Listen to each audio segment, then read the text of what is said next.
अस्सलामुअलैकुम वरहमतुल्लाहि वबरकातुहू। आज का हमारा टॉपिक सेल स्ट्रक्चर और फंक्शनल के बारे में है।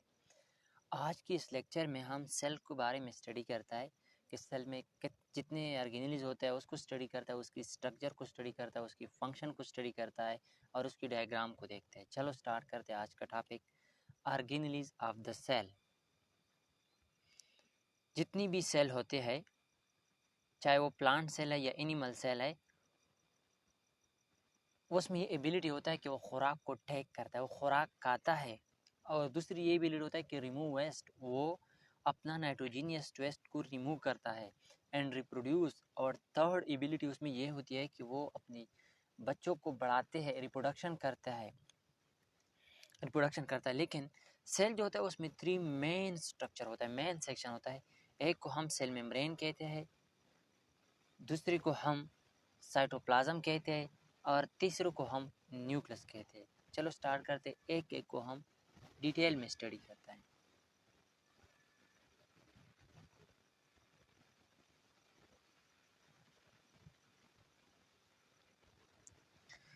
पहला है cytoplasm. Cytoplasm is a jelly like material inside the cell. Cell में एक जेली लाइक मटेरियल होता है, जो सेल के अंदर होता है। Most organelles float within. जितनी भी ऑर्गेनेल होता है वो साइटोप्लाज्म में फ्लोट करता है, जैसा कि न्यूक्लियस है, राइबोसोम है, माइटोकॉन्ड्रिया है, एंडोप्लाज्मिक रेटिकुलम है, गोल्गी बॉडी है, लाइसोसोम है, प्लास्टिड एविक्यूल है। जितनी भी ऑर्गेनेल है वो सेल के अंदर साइटोप्लाज्म में क्या करता है, फ्लोट करता है।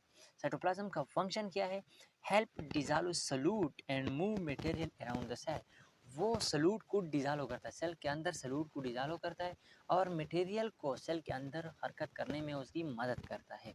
एक काम तो यह है कि मटेरियल को सॉल्यूट को डिसॉल्व करता है, दूसरा वो सेल के अंदर जितनी भी मटेरियल होता है वो उसकी एयर केयर मूवमेंट में उसकी मदद करता है। दूसरा है सेल मेम्ब्रेन्स। सेल मेम्ब्रेन जो होता है इसको हम प्लाज्मा मेम्ब्रेन भी कहते हैं।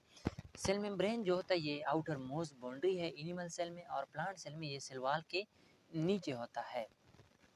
उसकी केमिकल कंपोजिशन ये होता है कि by layer of lipid and protein.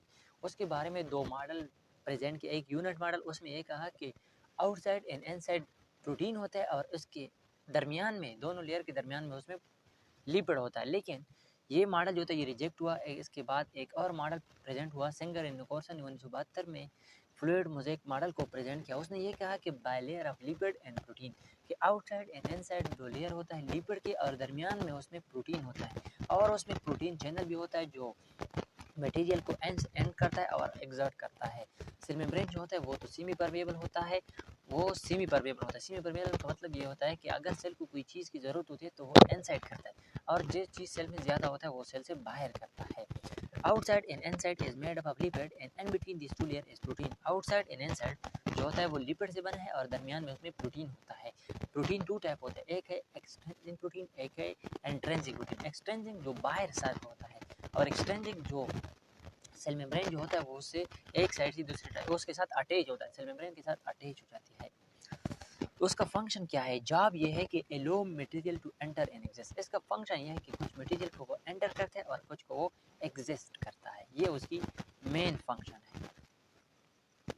ये सेमी परमेबल होता है। सेमी परमेबल होता है कि ओनली स्पेसिफिक मटेरियल में enter and exist through pore and protein channel, कि उसमें स्पेसिफिक मटेरियल जो सेल को ज़रूरत होती है वो पोर के जरिए या प्रोटीन चैनल के जरिए एंटर होता है और उससे बाहर भी होता है। थर्ड जो है वो मेन टॉपिक जो है वो न्यूक्लियस है।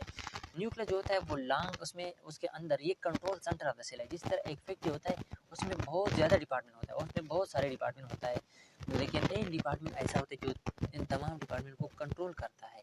इसी तरह सेल में ज़्यादा ऑर्गेनेल होता है, बहुत ज़्यादा ऑर्गेनेल है, हर ऑर्गेनेल का अपना फंक्शन होता है, माइटोकॉन्ड्रिया का अपना फंक्शन है, लेकिन इन तमाम ऑर्गेनेल को कंट्रोल कौन करता है, वो है न्यूक्लियस। न्यूक्लियस के अंदर लॉन्ग स्ट्रैंड ऑफ डीएनए होता है, hold and for and to make protein, जो प्रोटीन बनाता है। इसके दरमियान एक और स्ट्रक्चर, न्यूक्लियस के दरमियान एक डार्क स्ट्रैंड बॉडी नजर आ रहा है जिसको हम न्यूक्लियस कहते हैं, जो राइबोसोम को बनाता है। उसका फंक्शन क्या है, वो राइबोसोम को बनाता है।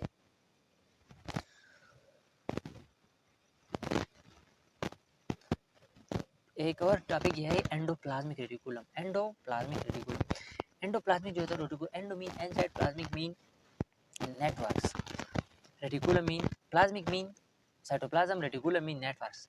Network of tubule inside the cell, के सेल के अंदर एक नेटवर्क होता है, एक नेटवर्क होता है। ये दो टाइप के होते हैं, एक होता है रफ एंडोप्लाज्मिक रेटिकुलम, एक होता है smooth endoplasmic reticulum. Rough endoplasmic reticulum का काम यह है कि ये रिसीव राइबोसोम फ्रॉम न्यूक्लियस, ये न्यूक्लियस से राइबोसोम को रिसीव करता है। रफ एंडोप्लाज्मिक रेटिकुलम एक साइड वो न्यूक्लियस के साथ पीरी न्यूक्लियस बेस के साथ अटैच हो जाता है, एक साइड वो सेल मेम्ब्रेन के साथ अटैच होता है। सेल मेम्ब्रेन न्यूक्लियस से वो मैसेंजर आरएनए कैप्चर करके पीरी न्यूक्लियस बेस से फिर इस तरह आगे ट्रांसफर करता है।